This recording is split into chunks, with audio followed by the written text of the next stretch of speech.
তিন সময় ঘুমালে আপনি দ্রুত গরিব হয়ে যাবেন। আপনি দ্রুত আস্তে আস্তে আপনার ভিতরে অভাব চলে আসবে এবং আপনি ফকির হয়ে যাবেন। এই তিনটি সময় কখনো ঘুমাবেন না। নাম্বার ওয়ান, এক নাম্বার হচ্ছে ফজরের সময়। আমরা অনেকেই ফজরের সময় ঘুমিয়ে থাকি। আমাদের বাংলাদেশে এখন ট্রেন্ডিং হচ্ছে যে, শুধু বাংলাদেশে না, বর্তমানে ম্যাক্সিমাম জায়গায় 10টার পরে, বিশেষ করে বাংলাদেশের কথাই বলি, 10টার পরেই শোরুমগুলো খোলে, তার আগে খোলে না। আর আমরা ফজরের সময় নাক টেনে ঘুমাই। এই সময় হচ্ছে বরকতের সময়। বুখারী শরীফের হাদিস, নবী সাল্লাল্লাহু আলাইহি ওয়াসাল্লাম এই সময় বরকতের দোয়া করেছেন, আল্লাহুম্মা বারিক লি উম্মতি ফি বুকুরিহা, আয় আল্লাহ আমার উম্মতের সকালটা বরকতময় করে দাও। আল্লাহ তাআলা সেই দোয়াটা কবুল করেছেন।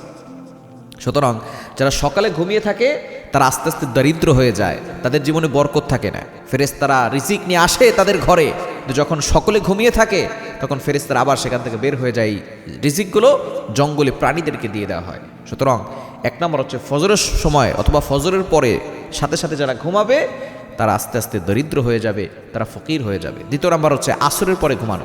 নবী সাল্লাল্লাহু আলাইহি ওয়াসাল্লাম এই আসরের পরে ঘুমাতে নিষেধ করে দিয়েছেন। বর্তমানে চিকিৎসা বিজ্ঞানও বলছে আসরের পরে ঘুমানো ঠিক না। আপনি দুপুরের পরে খাওয়ার পরে একটু কাইলুলা করতে পারেন, সে সময় আপনি একটু ঘুমাতে পারেন, হালকা সময় বিশ্রাম নিতে পারেন, তবে আপনি আসরের পরে ঘুমাবেন না।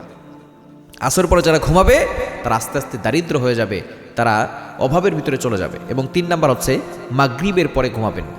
হযরত ওমর রাদিয়াল্লাহু তাআলা জানিয়ে দিয়েছেন, নবী সাল্লাল্লাহু আলাইহি ওয়াসাল্লাম বলে দিয়েছেন, যারা মাগরিবের পরে ইশারার আগে ঘুমিয়ে যায় আল্লাহ পাক রব্বুল আলামিন তাদের উপরে লানত করেছেন, নবী সাল্লাল্লাহু আলাইহি ওয়াসাল্লাম তাদের উপরে লানত করেছেন। আপনি মাগরিবের পরে ঘুমাবেন না, ইশার নামাজ পড়ে তারপরে ঘুমাবেন। কারণ অনেকে মাগরিবের পরে ঘুমালে ইশার নামাজ আর তাদের পড়া হয় না, এজন্য মাগরিবের পরে ঘুমাবেন না।